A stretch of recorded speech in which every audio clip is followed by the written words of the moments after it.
This week's Torah portion, Ve'at Hanaan. Wow, riveting. Okay, so where do we start? Moses recounts the events that happened at Mount Sinai. There was so much going on. There was smoke. There was fire. People were scared. There was so much going on. The noise, it was remarkable. Okay, so every other religion in the world, God revealed himself, did a revelation to one guy, to some person, and they spread the word. At Mount Sinai, millions of people, estimated anywhere from 4 to 6 million people that were there, and they all had a revelation. They all saw, they all heard. The recounting was remarkable, and this story of Mount Sinai has been passed over generation to generation for thousands of years to me right now. So let's get into it a little bit. Several things that are a great teaching moment. God tells us that Moses tell over the story of Mount Sinai. We're going to recount the Ten Commandments.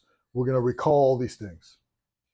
Moses really, really wanted to go into the land of Israel, but because of the strife with the water and the whole go back to past Torah portions where Moses was basically chastised by God because he hit the rock, the water flowed when the people complained, but he didn't sanctify God's name. And one of the reasons that God did not want him to go into the land of Israel, long story, he was supposed to die in the desert with his generation, and the next generation was going to go into the land of Israel with Joshua, his successor. So Moses pleaded with God. He said, God, listen, I've done this, I've done that. I've helped and I've dedicated my life to you. But not on my own merit, because we're not supposed to really do that on our merit. What merit do we really have? If Moses, the most humble human being of all time, with merits like stacked to the sky, did not ask God for entry to the land of Israel because of his merits and begged for mercy, so we should do the same example. We don't have any merits, especially compared to Moses, so we should probably just keep doing our thing and plead to God for the things that we need for mercy. So God tells Moses, no, I'm not going to rescind my what I handed down. You will die in the desert with your generation. It's for the best. But greatness awaits for you in the world to come. Okay? So Moses basically says, all right, I accept. He knows he's going to die in the desert. Joshua is about to take the children of the land of Israel. Let's do another teaching.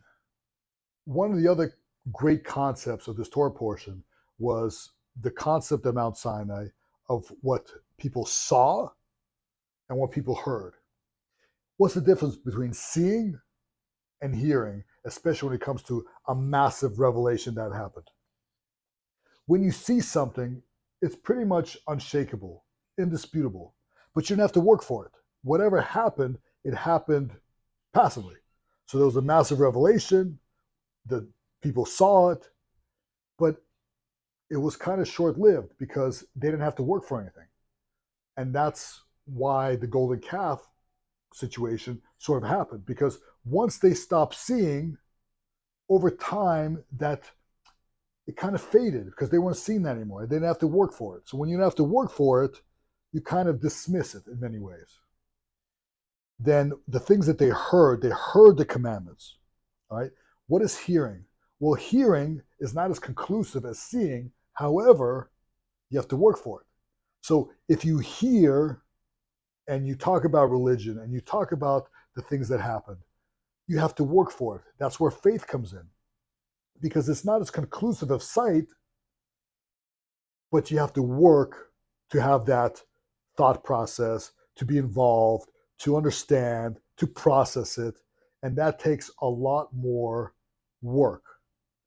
So over time, as we know, thousands of years later after the revelation of Mount Sinai, I, myself, many millions of Jews around the world still read the same Torah, word for word, letter for letter, with the same unbelievable teachings passed down to generation by mouth. We don't see the same miracles we saw at that time. It was necessary for that time.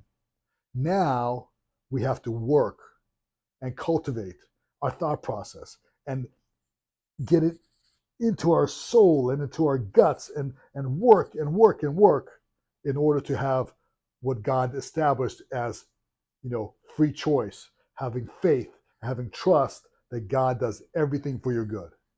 Now that's amazing. So sight is wonderful. We see it, it's undisputable, but that fades because there's no work.